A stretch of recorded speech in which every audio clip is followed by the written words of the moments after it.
Today, I'm putting ice and heat to the test to see which is the best for your pain relief.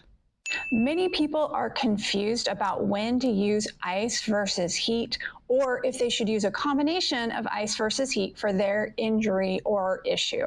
So today we are going to break down when you should use ice versus when you should use heat and how to know which one is the best for you. Let's start off by discussing the benefits of ice versus heat. Ice is really good for decreasing inflammation. Ice is also one of the most powerful pain inhibitors that you can use without taking medication. What that means is ice helps to decrease your pain, which can help you be able to increase your movement, which will actually bring the healing that you're looking for.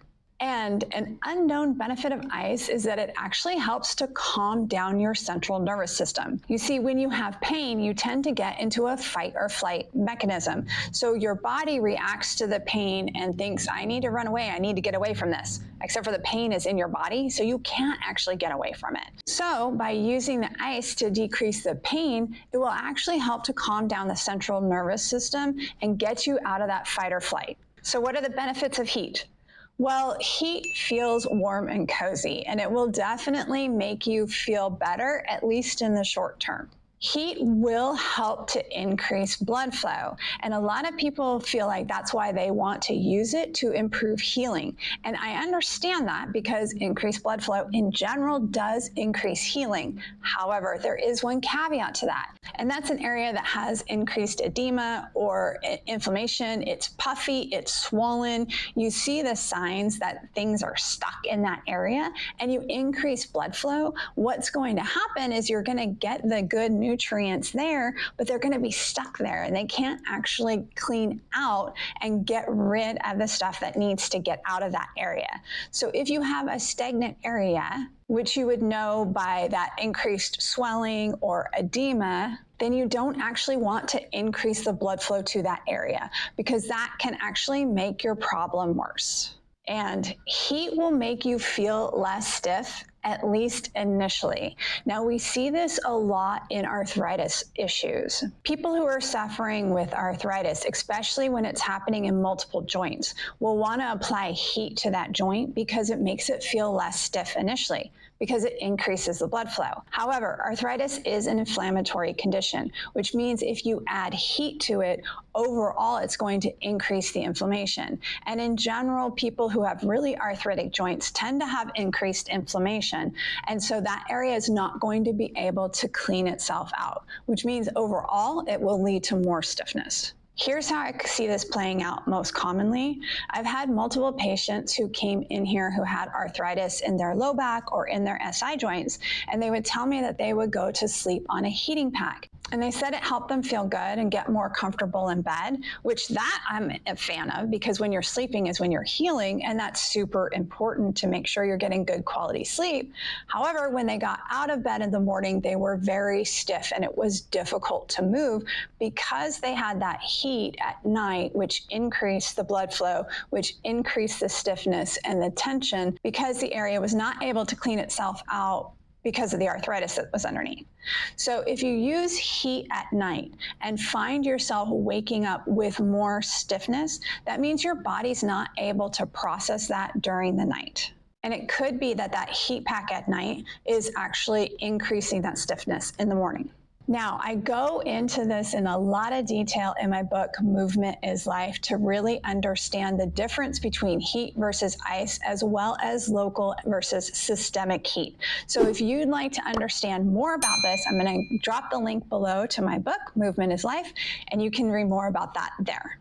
Now, about that local versus systemic ice. A lot of people have started using more systemic icing, and that would be like the ice plunge type thing, or systemic heating. They like to use a hot tub or a sauna.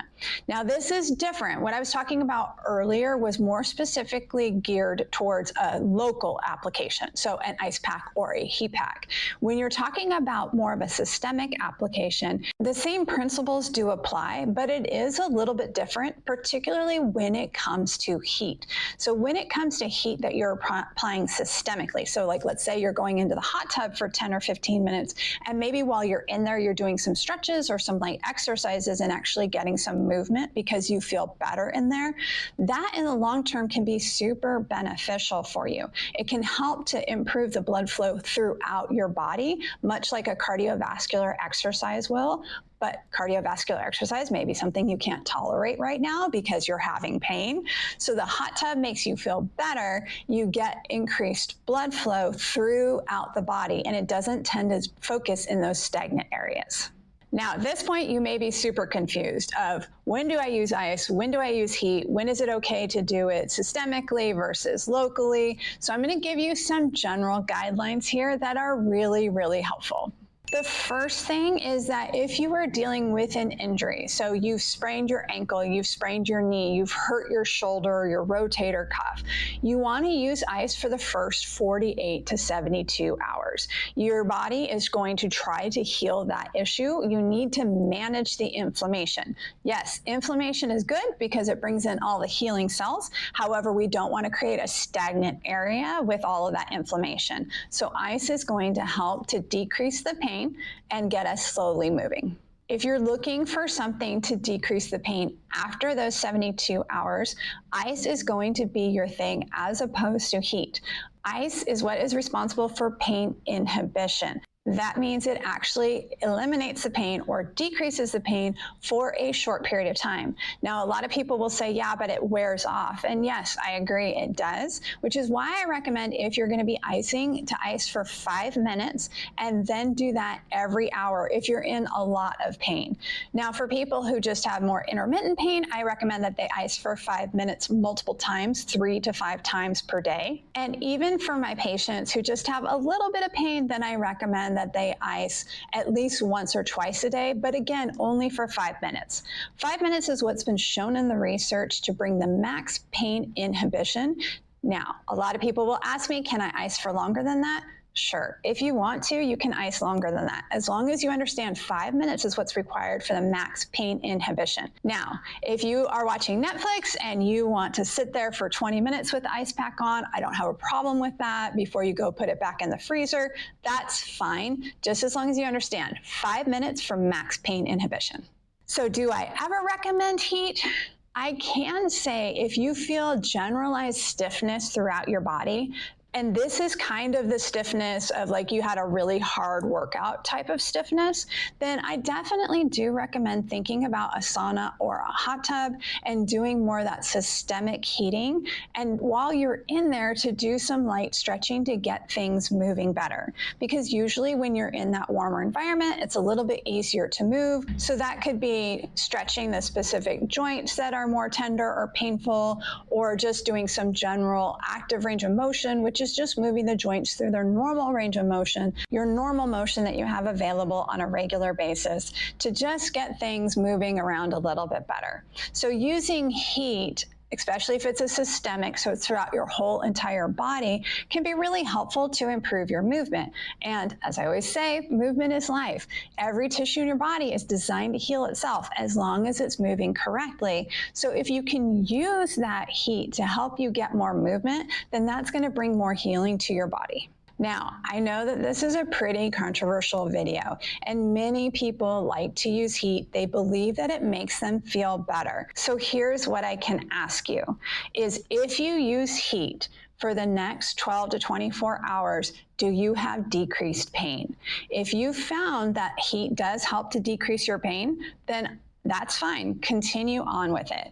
However, many people who are on this page have already tried heat and actually found it to increase their symptoms. And if that sounds like you, or if this is resonating with you, that it might be the heat that's causing your problem, I'm going to ask you to try icing for 5 minutes every hour regularly throughout the day and see if that helps to decrease your pain and increase your movement tolerance. I understand that ice is not the magic bullet that's going to solve your problem, but if ice can decrease your pain enough that you're able to do the movement and stretches that you need to do to help eliminate your pain for good, then it can be a positive Band-Aid to use. Just remember, you only need to ice for 5 minutes at a time for max pain inhibition.